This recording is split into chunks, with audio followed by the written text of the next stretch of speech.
Every Brazilian learns that Pedro Álvares Cabral arrived with his fleet in Brazil in 1500, establishing the first contact between the Portuguese and the natives and discovering the territory. But what few people realize is that for more than 200 years, the navigator's name was completely unknown in Brazil, and for more than 300 years, no one even knew where he was buried. While other navigators like Vasco da Gama were exalted as heroes of the empire, Cabral was silenced, removed from power and erased from official memory. And, interestingly, he would be brought back years later by a Brazilian effort, more specifically by Emperor Dom Pedro II, in a story full of intrigue, diplomacy, and the recovery of lost documents. In today's video, we will find out how Brazil discovered its own discoverer and the reasons why Cabral was erased from official historiography for so long. But before we start the video, if you enjoy our content, become a member of our channel right now. That way, you'll have access to our group and exclusive content, including live classes. To delve even deeper into the behind the scenes of history, to understand why Pedro Álvares Cabral was erased from history, we first need to understand the importance of his voyage for the Kingdom of Portugal. In 1498, Vasco da Gama arrived in India for the first time to trade spices with the Zamorin of Calicut. But the items he brought were disregarded by the Indian leader, and the navigator faces great difficulties in trade because the Indians did not consider the Portuguese goods valuable. Even so, the journey is a complete success. Vasco managed to prove that it was possible to reach India, and so Dom Manuel assembles a second fleet, led by Pedro Álvares Cabral, with 13 ships filled with gold and riches to be traded with Sambarim. However, before heading to India, Cabral's crew arrives on the Brazilian coast on April 22nd, 1500. In Brazil, the Portuguese spend about 10 days before finally setting out for India. But before that, they restock the ships, exchange items and objects with the natives, and even celebrate the first masses on Brazilian territory. However, when he arrives in Calicut, Cabral makes some mistakes in his dealings with the Zamorin. Even knowing that the men left behind by Vasco da Gama on his first voyage had been killed, he still trusts in the protection offered by the Zamorin. And in this way, the Portuguese in India are attacked by troops of Arab and Mamluk merchants, causing 50 Portuguese to die. Among them was Pero Vaz de Caminha, the author of the famous letter that narrates the discovery of Brazil, as well as many Franciscan friars who were brought to evangelize the Indians. Outraged by such barbarity, Pedro Álvares demanded explanations from the Zamorin about how he allowed barbarians to attack the king's protege without any penalty. And, since the governor remained absolutely indifferent, Cabral decided to respond both to the Arabs and Cabral. He orders the invasion of the Arab ships, seizing the cargo of the rival merchants, and orders the execution of 600 Arabs, the equivalent of 12 merchants, for each Portuguese killed in the assault. Still not satisfied, he orders the bombardment of Calicut, which is shelled by the Portuguese ships for an entire day. According to the historian William Greenlee, the Portuguese realized that they were few in number and that those who would come to India in future fleets would also always be at a numerical disadvantage. And in this way, this betrayal should be punished so decisively that the Portuguese would always be feared and respected in the future. And in this way, after many months on an extremely troubled journey, the Portuguese finally returned to Portugal. The cargo brought by Cabral amounted to an 800% profit for the expedition. In other words, out of 13 ships loaded with weapons and riches, only 4 returned, but the profit would be enough to arm a fleet of 117 ships, 9 times larger. However, there was a major problem to solve.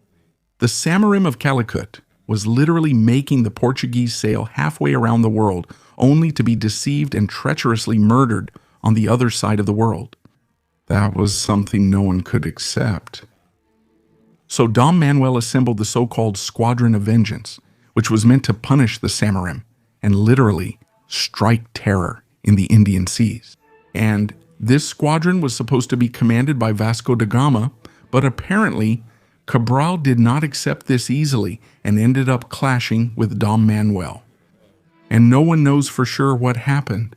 But the fact is that Cabral, probably because he refused to submit to Vasco da Gama, was condemned and completely removed from the Squadron of Vengeance. He would go to Santarém, where he would die in 1520 from malaria he contracted in India, and he would die in complete obscurity. Cabral was so forgotten that not even in the history of Portugal was it studied or known about a fleet led by him towards Brazil. For example, it was known about the arrival of Amerigo Vespucci and the coming of the Portuguese, but not about an expedition specifically commanded by a Portuguese captain to take possession of the territory. This situation would only change in 1773. Forgotten among the countless papers of the Torre do Tombo, the letter from Pero Vaz de Caminha was rediscovered by José Seabra Martins and finally published in 1816. In other words, for almost 300 years, Brazil not only didn't know who its discoverer was, but didn't even know the exact day the Portuguese first arrived in Brazil. And it was only during the Empire of Brazil that the country made an effort to rediscover its discoverer. Dom Pedro II, through the Brazilian Historical and Geographical Institute, funded a historian named Francisco Adolfo van Hagen to find out where in Portugal the navigator who discovered Brazil was, and Van Hagen. He soon discovers Cabral's tomb, abandoned and in terrible condition. And even worse, the indications were that the person buried there was a noblewoman, Isabel de Castro, with a small note indicating that her husband was also there. In other words, Cabral was forgotten to the point that not even his name was on the tomb, with only the part concerning his wife standing out. And finally, that same tomb was extremely neglected and abandoned, which led to protests from Dom Pedro II with his sister Maria, the second who was Queen of Portugal, but who was also born in Brazil. And this historian also discovers medallions at the Jeronimos Monastery, where he finds some navigators facing east, but only one facing west. And this navigator, according to Van Hagen, would be precisely Pedro Álvares Cabral. It was only then, in 1971, and in 1982, that exhumations were carried out at the tomb, where discoveries were made. The height of the Portuguese navigator, who was quite tall and measured over 1.90 meters, and his slender features. In fact, it matches well with the one depicted on the medallion at the Jeronimos Monastery. It was around that time that Brazilian painters began to portray him in paintings that had not existed before. We have painters from the early 20th century like Aurelio de Figueiredo, who portrayed Pedro Álvares Cabral in iconic paintings, or Oscar Pereira da Silva himself, the author of the famous landing at Porto Seguro. His tomb and his wife's in Santa Maria de Graça in Santarém were cleaned, and part of his remains were transferred to Rio de Janeiro, to the Church of Our Lady of Mount Carmel, where they now rest with dignity. Cabral's tomb now has an effigy in the Pantheon of Portugal in Lisbon, and he was honored with statues. And on the 500th anniversary of the discovery, in the 2000s, he appeared on iconic banknotes that circulated throughout the entire territory of Brazil.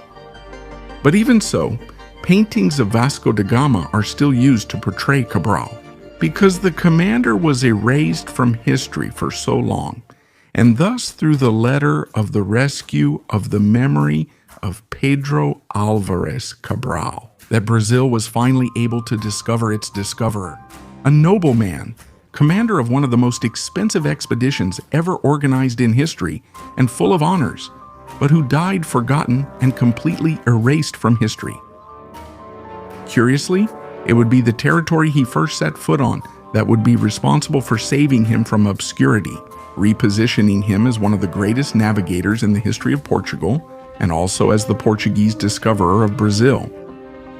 And Did you know the story of the discovery of the discoverer of Brazil? What surprised you the most?